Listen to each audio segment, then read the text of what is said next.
IPSC নিয়মিত online ক্লাসে আছি আমি তোমাদের এমএসএ ম্যাডাম। আমার ষষ্ঠ শ্রেণীর শিক্ষার্থীরা তোমরা সবাই কেমন আছো? আশা করি তোমরা সবাই ভালো আছো।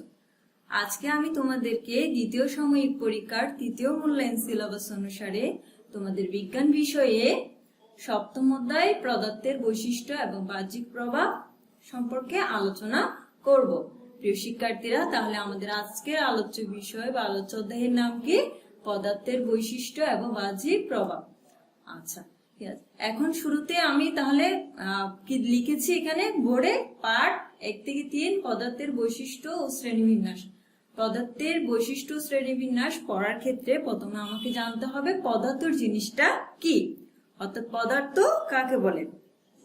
যা জায়গা দখল করে ও যার ভর আছে তাকে আমরা কি বলবো? পদার্থ বলবো। তাহলে পদার্থ কাকে বলে? যা জায়গা দখল করে ও যার ভর আছে তাকে আমরা পদার্থ বলবো। তাহলে পদার্থ হতে হলে কি হবে? জায়গা দখল করতে হবে এবং ভর থাকতে হবে, তবেই তাকে আমরা পদার্থ হিসেবে চিহ্নিত করতে পারবো। আচ্ছা, এখানে আমি পদার্থকে কয় ভাগে ভাগ করেছি? 3 ভাগে। কঠিন, তরল, গ্যাসীয় বা বায়বীয়। আচ্ছা, এই যে আমি একটু আগে বললাম পদার্থ কাকে বলে, এরকম কিছু পদার্থের উদাহরণ কি আমরা বলতে পারি? এরকম কিছু উদাহরণ হতে, যেমন আমরা যখন বিভিন্ন রকম খাদ্য সামগ্রী খাই কিংবা হাঁড়ি পাতিল বা আমাদের কাপড় চোপড়, খেলনা, পাথর, সাইকেল, ফুটবল, মার্বেল, এই সবগুলোই কিন্তু পদার্থ। এগুলো আমরা বিভিন্ন কাজে ব্যবহার করি। এইসব পদার্থের মধ্যে কোনোটা নরম, কোনোটা শক্ত, কোনোটা দেখতে চকচকে, কোনোটা গোল, আবার কোনোটা চ্যাপ্টা। যাই হোক না কেন, এই সবগুলোই কিন্তু পদার্থ। কি কি বললাম? যে আমরা দৈনন্দিন কাজে যেসব জিনিসপত্র ব্যবহার করি, যেমন হাঁড়ি পাতিল, কাপড় চোপড়, খেলনা, পাথর, সাইকেল, ফুটবল, মার্বেল, সবগুলোই হচ্ছে পদার্থ। এগুলোর মধ্যে কোনোটা নরম, কোনোটা শক্ত, কোনোটা আবার চকচকে, কোনোটা গোল, কোনোটা চ্যাপ্টা। আচ্ছা, ক্ষেত্রে আমি পদার্থকে 3 ভাগে ভাগ করেছি, অর্থাৎ পদার্থ শ্রেণীবিন্যাসের ক্ষেত্রে পদার্থকে 3 ভাগে ভাগ করা যায়: কঠিন, তরল, গ্যাসীয় বা বায়বীয়। এই পদার্থের শ্রেণীবিন্যাসকে আমি একটা উদাহরণ দিয়ে তোমাদেরকে বোঝানোর চেষ্টা করতেছি। তোমরা ভালো করে মনোযোগ সহকারে শুনবে যে পদার্থের কঠিন অবস্থা কি, তরল অবস্থা কি, বা গ্যাসীয় বা বায়বীয় অবস্থা কি। এক টুকরো বরফ নিয়ে যদি আমরা একটা পাত্রে রেখে দিই, এক টুকরো বরফ নিলাম, হ্যাঁ, বরফের টুকরোটা আমরা একটা পাত্রে রেখে দিলাম, কিছুক্ষণ পরে দেখা যাবে বরফের টুকরোটা পানিতে পরিণত হবে। আবার ওই পানিকে নিয়ে গিয়ে যদি আমরা তাপ দিই, তখন সেটা বাষ্পে পরিণত হবে। তাপ দেওয়া মানে ধরো আমরা আগুনের সাহায্যে যদি ওটাকে তাপ দেওয়া শুরু করি বা চুলায় বসে তাপ দেওয়া শুরু করি, পানিটা ফুটতে ফুটতে বাষ্পে পরিণত হবে। তাহলে দেখা যাচ্ছে কি পানি 3টি অবস্থায় থাকতে পারে। 3টি অবস্থা কি কি? প্রথমত সেটা বরফ অর্থাৎ কঠিন অবস্থায় ছিল। কঠিন অবস্থায় থাকার পরে এটাকে আমি যখন তাপ দিলাম, তাপ দেওয়ার পরে এটা তরলে পরিণত হয়ে গেল। এটা আমি যখন একটু বরফ নিলাম, বরফটা তখন পানিতে পরিণত হয়ে গেল, অর্থাৎ তরল অবস্থায় পরিণত হয়ে গেল। এরপরে এটাকে যখন আমি তাপ দেওয়া শুরু করি, তাপ দেওয়া শুরু করার ফলে এটা কি হয়ে বাষ্পে পরিণত হয়ে যাচ্ছে, অর্থাৎ গ্যাসীয় কিংবা বায়বীয় পদার্থে পরিণত হচ্ছে। তাহলে আমরা উদাহরণ হিসেবে পানিটাকে নিতে পারি যে পানির প্রথম অবস্থা হচ্ছে বরফ, বরফ অবস্থা থেকে পানি হওয়া, পানি হওয়া থেকে আবার সেটা বায়বীয় অর্থাৎ বাষ্পীয় অবস্থায় ফিরে যাওয়া। এখন আমি তোমাদেরকে একটা চার্ট আকারে ওই বিষয়টা উপস্থাপন করার চেষ্টা করেছি যে আমরা পদার্থকে 3 ভাগে ভাগ করেছি। কি কি? কঠিন, তরল ও বায়বীয়। কঠিন, তরল, বায়বীয় এগুলার কি ভর আছে, আয়তন আছে বা নির্দিষ্ট আকার আছে বা দৃঢ়তা এগুলো আছে কিনা, বা আমরা এই চার্টের সাহায্যে খুব সহজে কঠিন, তরল, বায়বীয় পদার্থের বৈশিষ্ট্যগুলো সম্পর্কে ধারণা নিতে পারবো। তোমরা চকটা একটু ভালো করে খেয়াল করো, আমি তোমাদেরকে চকটা বুঝে দিচ্ছি যে পদার্থকে প্রথমত আমরা 3 ভাগে ভাগ করেছি, 3টা ভাগ লিখলাম। এখন কঠিন, প্রথম পদার্থ কি? কঠিন। কঠিন পদার্থের কি আছে? ভর আছে, আবার কি আছে? আয়তন আছে এবং নির্দিষ্ট আকার আছে এবং দৃঢ়তা আছে। দৃঢ়তা জিনিসটা কি?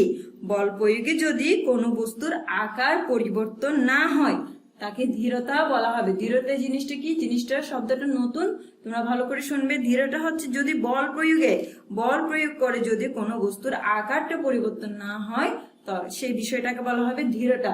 আর আয়তনটা কি? কোনো বস্তু যতটুকু জায়গা দখল করে তাকে বলা হবে আয়তন। এরকম একটা কঠিন বস্তু আমরা কি বলতে পারি, যেমন ইট।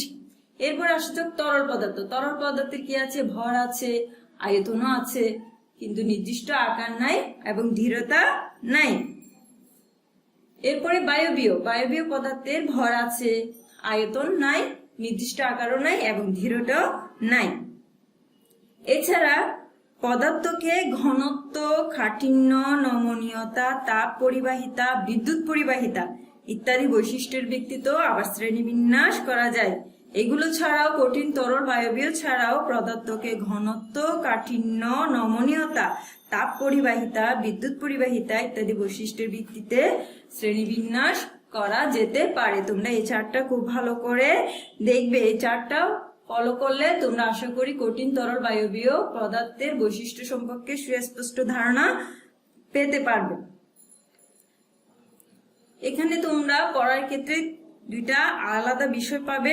দুইটা আলাদা বিষয় হচ্ছে কাঠিন্য এবং নমনীয়তা। কোন পদার্থ নরম, কোনটা শক্ত, কোনটা নমনীয়, কোনটা অনমনীয় ইত্যাদি বিষয়টাকে বলা হচ্ছে কাঠিন্য এবং কোন বস্তুর নমনীয়তা। এরপর আমি কি লিখেছি, পার্ট 4 থেকে 5 কি আছে, ধাতু ও অধাতুর বৈশিষ্ট্য। ধাতু ও অধাতুর বৈশিষ্ট্য জিনিসটা কি? বৈশিষ্ট্যের ভিত্তিতে মৌলিক পদার্থকে দুই ভাগে ভাগ করা যায়। কিসের ভিত্তিতে? বৈশিষ্ট্যের ভিত্তিতে দুই ভাগে ভাগ করা যায়। কোন পদার্থকে? মৌলিক পদার্থকে। এখন জানতে হবে মৌলিক পদার্থ জিনিসটা কি। যে পদার্থকে ভাঙলে শুধুমাত্র ওই একই পদার্থ পাবো, অর্থাৎ একই পদার্থের সমন্বয়ে গঠিত যে পদার্থগুলো গঠিত হয় তাকে মৌলিক পদার্থ বলে। অর্থাৎ যে পদার্থকে ভাঙলে কি করাবে, শুধুমাত্র ওই পদার্থ পাবো, তাকে আমরা মৌলিক পদার্থ বলবো। মৌলিক পদার্থের ভিত্তিতে, মৌলিক পদার্থকে বৈশিষ্ট্যের ভিত্তিতে দুই ভাগে ভাগ করা হয়েছে। একটা হচ্ছে ধাতু আর একটা হচ্ছে অধাতু। এখন ধাতু জিনিসটা কি, অধাতু জিনিসটা কি, আমি একটু বৈশিষ্ট্য তোমাদের বলছি, তোমরা ভালো করে শুনবে। ধাতুর বৈশিষ্ট্যের ক্ষেত্রে ধাতুটা হবে চকচকে, এটা তাপ পরিবহন করবে, এটা বিদ্যুৎ পরিবহন করবে এবং এটা ভঙ্গুর নয়।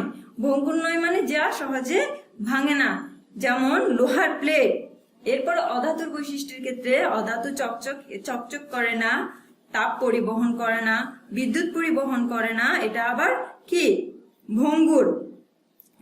যেমন সালফার এবং কার্বন উদাহরণ হিসেবে আমরা বলতে পারি।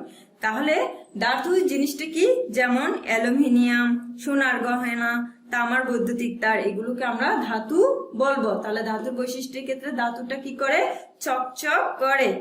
এরপর ধাতু তাপ পরিবহন করে, বিদ্যুৎ পরিবহন করে এবং এটা ভঙ্গুর নয়, অর্থাৎ ভাঙা যায় না, যেমন লোহার প্লেট। এরপর অধাতুর বৈশিষ্ট্যের মধ্যে রয়েছে অধাতু কি করে না, চকচক করে না, তাপ পরিবহন করে না, বিদ্যুৎ পরিবহন করে না এবং এটা ভঙ্গুর। ভঙ্গুর যেমন সালফার বা কার্বন। এই ধাতু ও অধাতুর বৈশিষ্ট্য থেকে আমরা ধাতু ও অধাতুর পার্থক্য বের করতে পারবো। কিভাবে বের করতে পারবো? আমরা যদি ধাতুর ক্ষেত্রে বলি এটি চকচকে, তাহলে অধাতুর ক্ষেত্রে কি, এটা চকচক করে না। ধাতুর ক্ষেত্রে যদি বলি তাপ পরিবহন করে, অধাতুর ক্ষেত্রে হবে তাপ পরিবহন করে না। ধাতুর ক্ষেত্রে যদি বলি বিদ্যুৎ পরিবহন করে, তাহলে অধাতু কি করে, বিদ্যুৎ পরিবহন করে না। আবার ধাতু ভঙ্গুর নয়, অধাতু ভঙ্গুর। এখন আমরা যে বললাম ধাতুর চকচক করে কিংবা ধাতু তাপ পরিবহন করে, বিদ্যুৎ পরিবহন করে। ধাতু যে তাপ পরিবহন করে এবং বিদ্যুৎ পরিবহন করে, এ নিয়ে তোমাদের পাঠ্য বইয়ে কিছু পরীক্ষা দেওয়া হয়েছে। পরীক্ষাগুলো উপস্থাপন করা হয়েছে যুক্তি সহকারে। এরকম একটা পরীক্ষা বা ধাতু যে তাপ পরিবহন করে, এরকম একটা পরীক্ষা আমি তোমাদেরকে আজকে একটু আলোচনা করব। তোমরা তোমাদের পাঠ্য বইটা খুলে আমার সাথে চিত্রটা মিলিয়ে আমার সাথে, আমার পাঠের সাথে সমন্বয় করবে। তোমরা অবশ্যই চিত্রের সাথে আমার আলোচ্য বিষয়টা মিলিয়ে দেখবে, তাহলে তোমাদের বুঝতে সহজ হবে। এখন যে আমি বললাম ধাতু তাপ পরিবহন করে, এটা আমরা পরীক্ষার সাহায্যে, একটা পরীক্ষার মাধ্যমে বোঝার চেষ্টা করব। পরীক্ষার ক্ষেত্রে আমার প্রয়োজনীয় উপকরণ লাগবে একটি কাচের চামচ, একটি প্লাস্টিকের চামচ, একটা অ্যালুমিনিয়ামের চামচ, 3টি 1 টাকার মুদ্রা লাগবে অর্থাৎ টাকার কয়েন, একটি 600 মিলিমিটারের বিকার লাগবে, 300 মিলিমিটার পানি লাগবে এবং স্পিরিট ল্যাম্প মোম, দিয়াশলাই, তামাগড়ি ইত্যাদি আমার লাগবে, প্রয়োজনীয় উপকরণ। যে ধাতু যে তাপ পরিবহন করে সেটা জানার জন্য। কিভাবে করতে হবে? প্রথমে আমি দিয়াশলাই জ্বালিয়ে মোমে অল্প তাপ দিয়ে কিছুটা নরম হলে কিছু মোম প্রতিটা চামচের হাতল মানে কি, যে দিক দিয়ে আমরা হাত দিয়ে চামচটাকে ধরি, হাতলের উপর চাপ দিয়ে বসাতে হবে।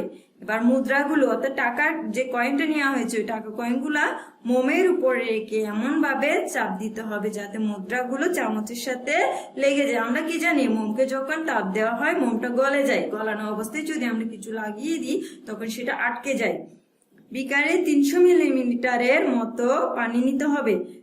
স্পিরিট ল্যাম্পের উপর বিকারটি এখন বসাতে হবে। এরপরে চামচ 3টিকে সুতা দিয়ে বেঁধে বিকারে এমন ভাবে ডুবাতে হবে যাতে মুদ্রাগুলো বিকারের উপরিভাগে বাইরে থাকে। এবার স্পিরিট ল্যাম্পটি জ্বালিয়ে বিকারে তাপ দিতে থাকতে হবে। মুদ্রাগুলোর দিকে চোখ খেয়াল করে দেখবে তোমরা কি হবে, তামাগড়ির সাহায্যে কোন মুদ্রাটি চামচ থেকে আলাদা হতে কত সময় লাগতেছে। এখন যখন তাপ দিয়ে শুরু করবে তোমরা একটু চামচের হাতলে যে মুদ্রাগুলো দিয়েছো সেগুলোর দিকে লক্ষ্য রাখবে। কোন চামচ থেকে সবার আগে, কোনটি থেকে সবার পরে মুদ্রাটা আলাদা হলো এটা অবশ্যই দেখতে হবে। নিঃসন্দেহে অ্যালুমিনিয়ামের চামচ থেকে সবার আগে মুদ্রা আলাদা হবে, কারণ অ্যালুমিনিয়াম কি করে, তাপ সুপারিবাহী মানে কি, তাপটাকে বহন করে, তাই এটা গলে যায় এবং কি হয়, বিকারের গরম পানি থেকে তাপ তুলনামূলকভাবে দ্রুত পরিবাহিত করে মোমে পৌঁছিয়ে দেয়। ফলে মোম গলে যায় এবং মুদ্রা মোম থেকে সবার আগে আলাদা হয়ে যায়। অর্থাৎ কোন চামচের ক্ষেত্রে? অ্যালুমিনিয়ামের চামচের ক্ষেত্রে। পক্ষান্তরে প্লাস্টিকের তাপ পরিবাহিতা সবচেয়ে কম। এগুলো কিন্তু এমসিকিউ হয়। কোন ক্ষেত্রে তাপ পরিবাহিতা সবচেয়ে কম? তোমরা বলবে প্লাস্টিকের ক্ষেত্রে, অর্থাৎ মোমের দিকে যায়, ফলে মোম গলতে সময় বেশি লাগে আর সে কারণেই সবার পরে মোম থেকে মুদ্রাটা আলাদা হয়। মুদ্রাটা সবচেয়ে দ্রুত হয়ে যাচ্ছে কোন চামচের ক্ষেত্রে? অ্যালুমিনিয়ামের তৈরি চামচের ক্ষেত্রে। কিন্তু প্লাস্টিকের ক্ষেত্রে তাপ পরিবহন ক্ষমতা কম বলে এক্ষেত্রে মুদ্রাটা চামচ থেকে খুব কম সময়, অতি দেরি, খুব বেশি সময়ে আলাদা হবে। আবার কাঁচের চামচ তাপ পরিবাহিতা অ্যালুমিনিয়ামের চেয়ে কম কিন্তু প্লাস্টিকের চেয়ে বেশি বলে প্লাস্টিকের চেয়ে দ্রুত সময়ে অ্যালুমিনিয়ামের চেয়ে ধীর গতিতে মোমে পৌঁছায়। ফলে কাঁচের চামচ থেকে মুদ্রা আলাদা হতে অ্যালুমিনিয়ামের চেয়ে বেশি সময় লাগবে কিন্তু প্লাস্টিকের চেয়ে কম সময় লাগবে। তাহলে আমি এই পরীক্ষার সাহায্যে কি বুঝলাম, যে ধাতু তাপ পরিবহন করে কিভাবে করে। আমরা এখানে 3টা চামচ নিলাম, 3টা চামচ, একটা অ্যালুমিনিয়ামের তৈরি, একটা প্লাস্টিকের তৈরি এবং আরেকটা হচ্ছে কাঁচের তৈরি। এখন 3টাতে মোমের সাহায্যে আমি মুদ্রা বসালাম হাতলে, তখন তাপ দেওয়া শুরু করবে। অ্যালুমিনিয়াম কি করে, তাপ সুপরিবাহী, অর্থাৎ তাপটাকে পরিবহন করে বলে খুব তাড়াতাড়ি অ্যালুমিনিয়ামের চামচ থেকে মুদ্রাটা আলগা হয়ে যাবে। এরপরে প্লাস্টিকের চামচ থেকে খুব অনেক বেশি সময় নিয়ে মুদ্রাটা আলাদা হবে। কিন্তু কাঁচেরটা থেকে কিভাবে, যে প্লাস্টিকের চেয়ে বেশি সময়ে এবং অ্যালুমিনিয়ামের চেয়ে কম সময়, অ্যালুমিনিয়ামের চেয়ে একটু কম আর প্লাস্টিকের চেয়ে একটু বেশি সময়ে মুদ্রাটা আলাদা হবে, তাড়াতাড়ি সময়ে মুদ্রাটা আলাদা হয়ে যাবে। এরপরে আমি পার্ট 7 8 কি লিখেছি, ধাতু ও অধাতুর বিদ্যুৎ পরিবাহিতা। ধাতু ও অধাতু যে বিদ্যুৎ পরিবাহিতা, এটা আমি একটা পরীক্ষার সাহায্যে তোমাদেরকে বুঝিয়ে দেব। তোমরা সে পরীক্ষাটা তোমাদের পাঠ্য বইয়ের চিত্রের সাথে মিলিয়ে দেখবে। আমার এক্ষেত্রে প্রয়োজনীয় উপকরণ লাগবে একটা ব্যাটারি, একটি বৈদ্যুতিক ভাল্ব, 2টি বৈদ্যুতিক তার, স্টিলের চামচ, অ্যালুমিনিয়ামের টুকরা, রবার, কাঠ ও প্লাস্টিকের চামচ। এখানে আমার কাজটা কিভাবে করতে হবে, প্রথমে একটা ব্যাটারি নিতে হবে। ব্যাটারির এক প্রান্তে থাকবে যোগ চিহ্ন, অপর প্রান্তে থাকবে বিয়োগ চিহ্ন। একটি তামার তার ব্যাটারির এক প্রান্তে এবং অপর প্রান্তে আটকিয়ে দিতে হবে। তোমাদের যে কোনো একটি বৈদ্যুতিক বাল্ব নিতে হবে। লক্ষ্য করো, বাল্বের যে প্রান্ত আমরা সকেটে প্রবেশ করাই সেই প্রান্তে দুই পাশে একটু উঁচু করে বসানো 2টি ধাতব সংযোগ বিন্দু বা মোটা তারের মতো সংযোগ বিন্দু আছে। এবার 2টি তারেরও একটি খোলা প্রান্ত ওই বিন্দুর একটিতে, তার অপর তারটির খোলা প্রান্ত অপর সংযোগ বিন্দুতে আটকাতে হবে। এখন তোমরা কি দেখতে পাবে, এর ফলে দেখতে পাবে ভালভটি জলে উঠেছে। কারণ তামার তার বিদ্যুৎ সুপরিবাহী বলে এটি ব্যাটারি থেকে বিদ্যুৎ পরিবহন করে ভালভে পৌঁছিয়ে দেয়, আর সে কারণে ভাল্ব জ্বলে ওঠে। যদি তামার তার বিদ্যুৎ পরিবাহী না হতো তাহলে বিদ্যুৎ পরিবহন হতো না, ফলে ভাল্বও জ্বলতো না। এবার তার দুটি সংযোগ খুলে এদের মাঝে লোহা বা অ্যালুমিনিয়াম ইত্যাদি সংযোগ তোমরা বসিয়ে দেখতে পারো। এরপরে দেখবে কাঠের টুকরা, প্লাস্টিক, রাবার ইত্যাদি দিয়ে দুটো তারের সংযোগ করো, কিন্তু এর ফলে বৈদ্যুতিক ভাল্বটা জ্বলে উঠবে না। কেন জ্বলবে না? কারণ কাঠের টুকরো, প্লাস্টিক, রাবার এগুলো বিদ্যুৎ পরিবহন করে না, বিদ্যুৎ পরিবহন করে তামার তার। তাই কি হয়? বৈদ্যুতিক ভাল্ব জ্বলে ওঠে। এক্ষেত্রে থেকে আমরা বলতে পারি যে কি বৈদ্যুতিক বাল্ব তামার তার বিদ্যুৎ সুপরিবাহী বলে কি বাল্ব জ্বলে উঠে। তাই আমরা বলতে পারি ধাতু বিদ্যুৎ পরিবহন করে। এরপরে আমি পার্ট 9 থেকে 11 কি লিখেছি? গলনাঙ্ক ও স্ফুটনাঙ্ক। গলনাঙ্ক জিনিসটা কি ও স্ফুটনাঙ্ক জিনিসটা কি? গলনাঙ্ক গলনাঙ্ক হচ্ছে যে তাপমাত্রায় কোনো কঠিন পদার্থ গলে তরলে পরিণত হয়। তোমরা ভালো করে শুনবে, যে তাপমাত্রায় কোনো কঠিন পদার্থ গলে তরলে পরিণত হয় তাকে ওই পদার্থের গলনাঙ্ক বলে। কেন আমরা আরেকটি বিষয় পাবো, সেটা হচ্ছে শীতলীকরণ। শীতলীকরণটা হচ্ছে গলনাঙ্কের ঠিক বিপরীত। গলনাঙ্ক হচ্ছে যে তাপমাত্রায় কঠিন পদার্থ গলে তরলে পরিণত হয়, আর শীতলীকরণের ক্ষেত্রে তরলটা কিসে পরিণত হয়? কঠিনে, অর্থাৎ তরল অবস্থা থেকে কঠিন অবস্থায় পরিণত হয়। এখন আমরা গলনাঙ্ক জিনিসটা তোমাদের বইয়ে একটা চিত্রের সাহায্যে বোঝানো হয়েছে, তোমরা চিত্রটা ভালো করে দেখবে এবং পরীক্ষার সাহায্যে বিষয়টা কি করবে? পরীক্ষার সাহায্যে কাজটা করার চেষ্টা করবে। এরপর স্ফুটনাঙ্ক জিনিসটা কি? স্ফুটনাঙ্ক হচ্ছে যে তাপমাত্রায় কোনো তরল পদার্থ ফুটতে শুরু করে। যে তাপমাত্রায় কোনো তরল পদার্থ ফুটতে শুরু করে সেই তাপমাত্রায় হলো ওই পদার্থের স্ফুটনাঙ্ক। তাহলে কোনো তাপমাত্রায় যদি তরল পদার্থ ফুটতে শুরু করে তখন তাকে বলা হবে ওই পদার্থের স্ফুটনাঙ্ক। কোন বস্তুর গলনাঙ্ক এবং হিমাঙ্ক পরিমাণগতভাবে একে তাকে প্রশ্ন আসতে পারে। কোন বস্তুর গলনাঙ্ক হিমাঙ্ক পরিমাণগতভাবে একে ব্যাখ্যা করো। এরপরে আমি আরেকটা বিষয় তোমাদের বইয়ে থাকবে, সেটা হচ্ছে আঘাতের কারণে কোনো ধাতু কিংবা অধাতুর পরিবর্তন হয় কিনা। লোহা ও তামার প্লেটে আঘাতের ফলে ঝনঝন শব্দ হয় এবং ভাঙে না। আমরা যদি লোহার প্লেট কিংবা তামার প্লেট নিই তাহলে আঘাত করে দেখলে সেখানে ঝনঝন শব্দ হবে, কিন্তু ভাঙবে না। তাহলে আমরা কি বলতে পারি যে আঘাতে ধাতব পদার্থ সমূহ সাধারণত ঝনঝন শব্দ হয় কিন্তু খুব সহজে ভাঙে না। অর্থাৎ ধাতু সমূহ ভঙ্গুর নয়। আমরা ধাতুর বৈশিষ্ট্য পড়েছিলাম। অপরদিকে সালফার ও কার্বন ভেঙে যাবে এবং ঝনঝন শব্দ হবে না। সালফার এবং কার্বন কি বলেছিলাম? অধাতু। এটা ভেঙে যাবে, এটা এবং এখানে ঝনঝন শব্দ হবে না। প্রিয় শিক্ষার্থীরা, আশা করি তোমরা আমার আজকের আলোচ্য বিষয় বুঝতে পেরেছো।